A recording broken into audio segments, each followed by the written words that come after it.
I don't need to go to church to follow Jesus. I can love Jesus in the comfort of my home by myself.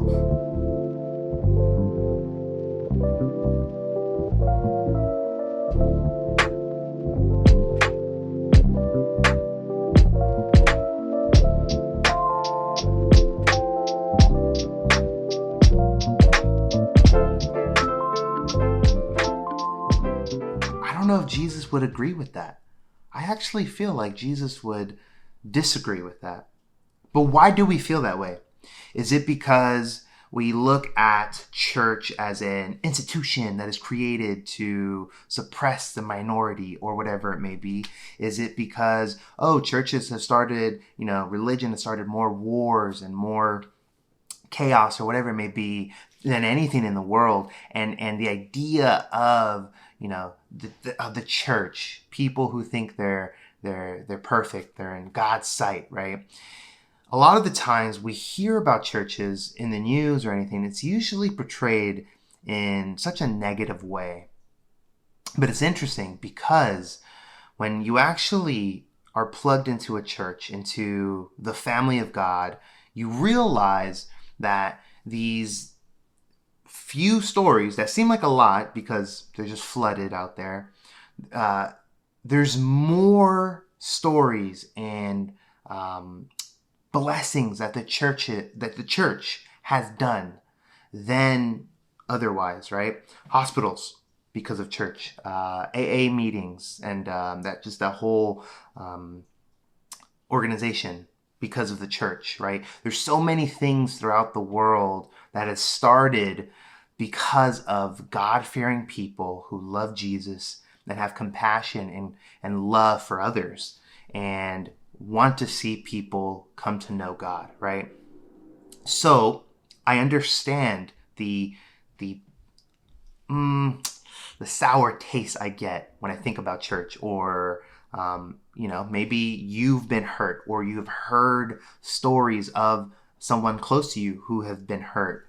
But I'm here to tell you that in Hebrews chapter 10, verse 22 to 25, it says this: "Let us draw near to God with a sincere heart and with the full assurance that faith brings, having our hearts sprinkled to cleanse us from a guilty conscience, and to have our bodies washed with pure water. Let us hold unswervingly to the hope we profess, for he who promised is faithful. And let us consider how we may stir up one another towards love and good deeds, not giving up meeting together, as some are in the habit of doing, but encouraging one another, and all the more as you see the day approaching." Paul is talking to the Hebrews and he's saying, my friends, continue to meet together. Stir up one another in love and in good deeds.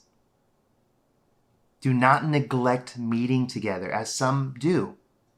What happens is, if I am here by myself following the Lord, which is possible, there's a couple of things that I cannot receive by myself. I cannot receive encouragement. I can encourage myself in some ways, but it's different when I hear a loving brother or sister encourage me. You got this, John. Don't give up. Press forward. Fight the good fight. It's like, So you know what? You're in my corner. Okay, you know what, Lord? Let's walk this out. Or if I need correction, hey, John, I love you, brother. I'm not judging you, but I'm seeing some disconnect between what you're saying and what you're doing. Let's talk about it. Let's walk it out together. If I'm humble enough, I will receive that with thanksgiving. This is what the church is for. The church is meant to strengthen each other, to get us to a place where, you know what, Lord? We got this. I'm going to keep on failing because I'm human and I'm not perfect. But Lord, thank you for my brothers and sisters around me that encourage me, live life with. There's just something so special about just hanging out and just getting a cup of coffee or something so simple with a brother or sister who is also a God-fearing woman or man.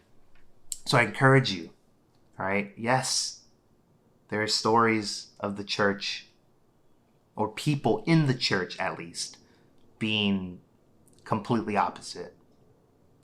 But when we join a church, and I encourage you, check out Cornerstone.